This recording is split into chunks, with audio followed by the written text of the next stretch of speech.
nascido na cidade de Cruz Alta, Rio Grande do Sul, Eduardo Dias da Costa Vilas Boas ingressou nas fileiras do Exército em 1º de março de 1967, pela Escola Preparatória de Cadetes em Campinas, São Paulo.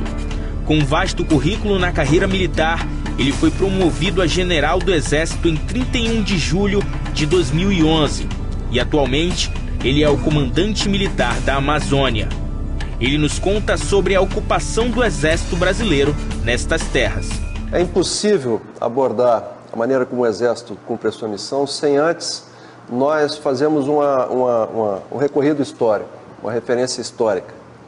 Porque o Exército está presente na Amazônia desde 1616, quando os portugueses expulsaram os ingleses da foz do rio Amazonas, fundaram Belém e aí construíram o Forte do Presépio. A partir daí, os portugueses foram entrando, subindo os rios, e no limite da navegação dos rios, onde havia uma corredeira, uma cachoeira ou algum obstáculo, nos rios principais, nos seus afluentes, eles construíam um forte e aí eles se instalavam. Este forte servia de base para o assentamento da população, para o desenvolvimento de uma atividade econômica, e a partir daí, desses fortes, eles partiam nas suas expedições de vigilância e para a expulsão dos invasores daquela época.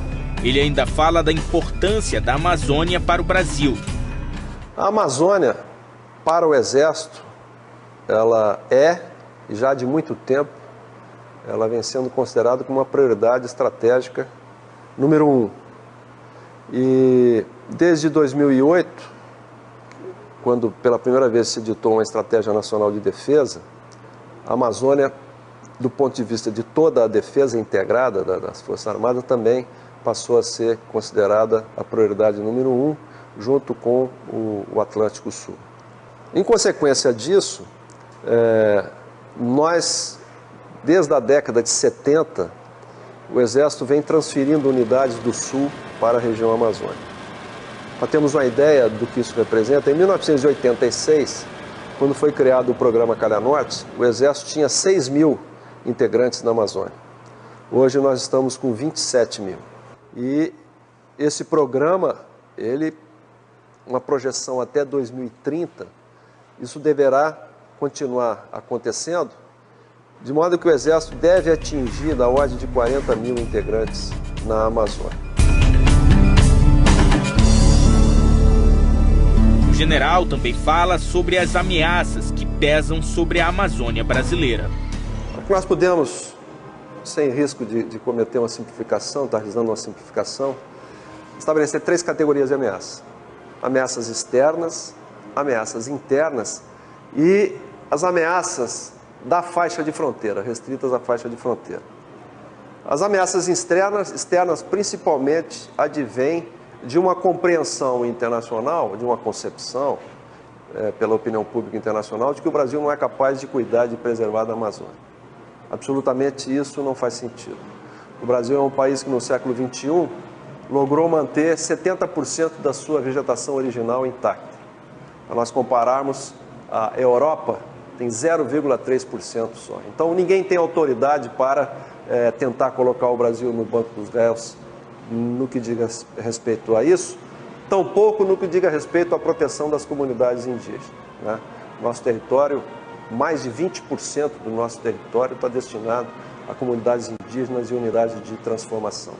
De qualquer forma, a resposta a essas ameaças estão em atividades de conteúdo humano, conteúdo social, na área de ciência e tecnologia, na área de meio ambiente, ações de proteção do meio ambiente e na parte de desenvolvimento que privilegiem a sociedade, a população que vive na Amazônia.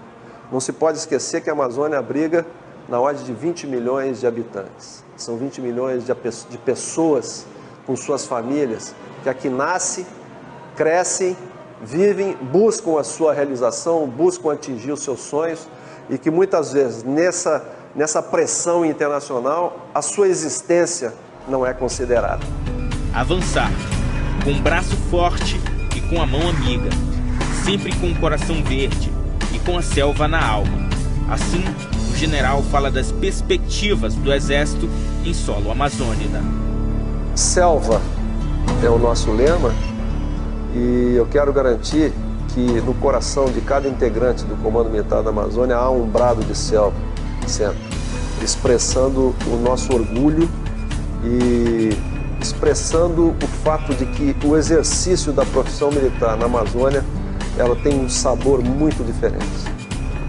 Por tudo que essa região representa, pela maneira como essa região nos acolhe e pelo senso de realização que essa vinculação com a população, com a contribuição que nós damos com a segurança e o desenvolvimento, isso tudo é extremamente realizador para nós. Então saiba que em cada integrante do CMA há alguém extremamente comprometido com a sua causa, com a sua missão, com o trabalho que realiza. Por isso nós conseguimos expressar somente por meio do brado de selva.